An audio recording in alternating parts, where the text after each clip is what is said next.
Good morning, friends. Mark Holmes here with my buddy Cowboy Joe Boo. I'm sorry, he got a bag over his head. He got his bag over his head. My buddy over here with the bag over his head, as well as Joe Bear in the house.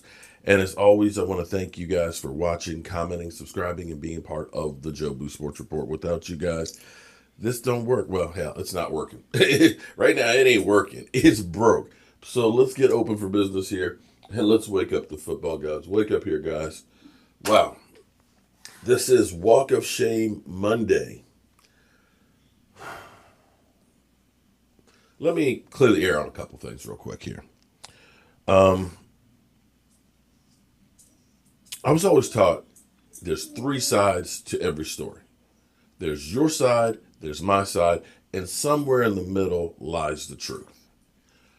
I don't want to get into all the details. I don't want to sully E2 Blue or anything like that, and all that.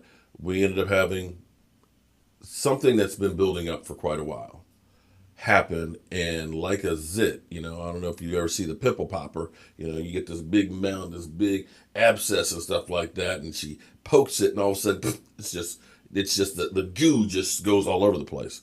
Well, E2, who I've been actually trying to help with his channel, as well as help by paying him to help me with the channel and stuff. There were some things that are happening that weren't quite happening in the way I wanted them to happen or to be done the way they were. And some things were building up inside that happened that, again, people don't need to be aware of. And I'm not trying to sell you his name and stuff. E2 is a good man who's trying to make it, who's had some hard times, and he's trying to take care of his son and rebuild his life. So I don't want to come in here and trash. I apologize for the look and everything else. But I will say one final thing, because a lot of people are pointing it to the finger.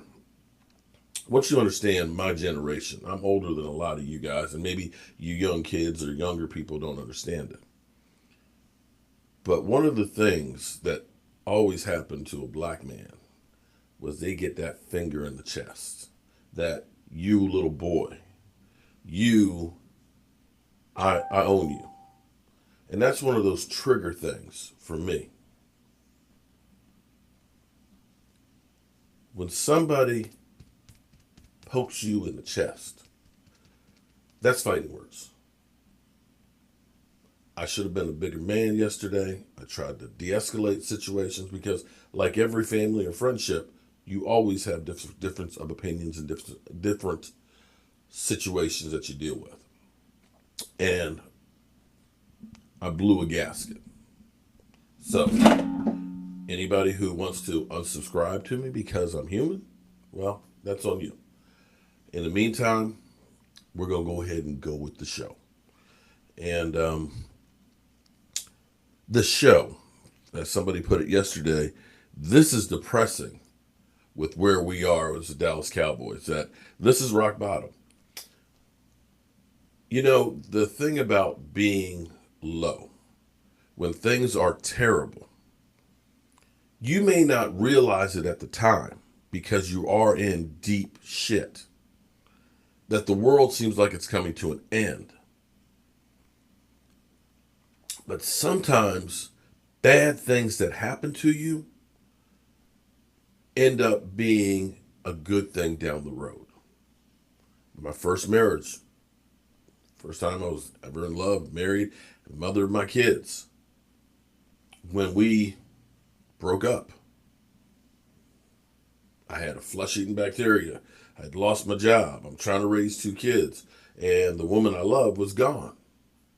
And at the time, it was the worst thing in the world. But because of that situation, I found the perfect woman for me. Strong black woman that keeps me in line, but is the yang for my yang. Who's there good times and bad times, through thick and thin.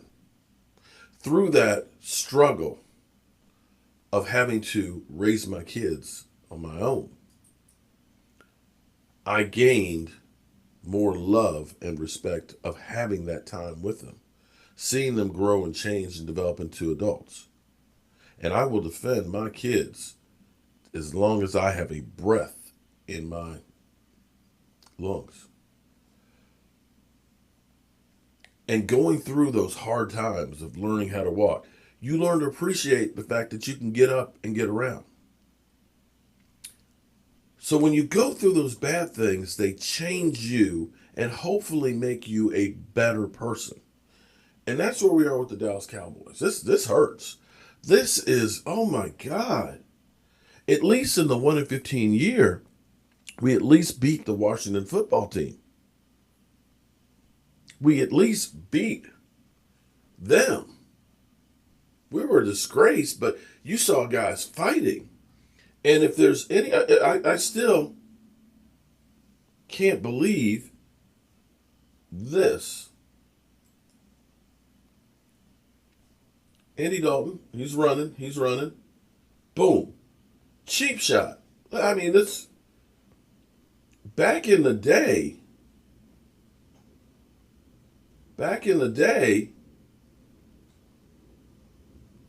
your people would be there defending your guy. Your people would be there ready to go to war. This reminds me of, and maybe I'm wrong. Maybe I'm 100% wrong. My senior year of high school, last game of the season, we had a junior quarterback who was a little bit arrogant. When I saw Andy Dalton on the sidelines before he got injured there, literally ranting and yelling at everybody. I wasn't there, so I can't say what it was. I couldn't tell if it was a pump you up or you guys are trash and got to give me some damn time. But I remember being there listening to our quarterback basically saying, you guys suck, man, over and over and over again. So the last game of the season, our offensive line, we were all seniors, he's a junior. We did what was known as a lookout block. A lookout block. That's when you knew it was a pass play. And when the ball was snapped, you turned around and looked at him and said, look out. And he got his bell rung. Seeing that happen with Andy Dalton and nobody retaliates, nobody even seems to bat an eye, to me tells me there ain't no love in that locker room. That apparently Dak Prescott was the glue that holds that team together. Now, if there's any good news, and it's hard to find good news, right now at least, you're 8th as far as the draft pick. At least you moved up from there. We got the Philadelphia Eagles this week that could end up burying us. At least, if we have the 8th pick in the draft, that means then we got also the 42nd pick in the draft. Which also means that we have the 74th pick in the draft. We also have another pick in the 3rd round. 4 picks in the top 100 can definitely help this team. Now, the bigger question is Mike McCarthy the guy to get this together? Clearly, this team has checked out, that they do not believe in the coach. We've already heard the locker room question the coaching, or at least some of them in there. There's discontent. And we've changed the coaching staff, so now you have to wonder, was it the coaching staff and ownership, or is it the players that you have? And the next 9 games will show you what you have left. Let's make no mistake about it. Right now we're down to Ben DiNucci, and that's not to throw shade on Ben, but Ben, as a 3rd-string quarterback, you're not getting reps.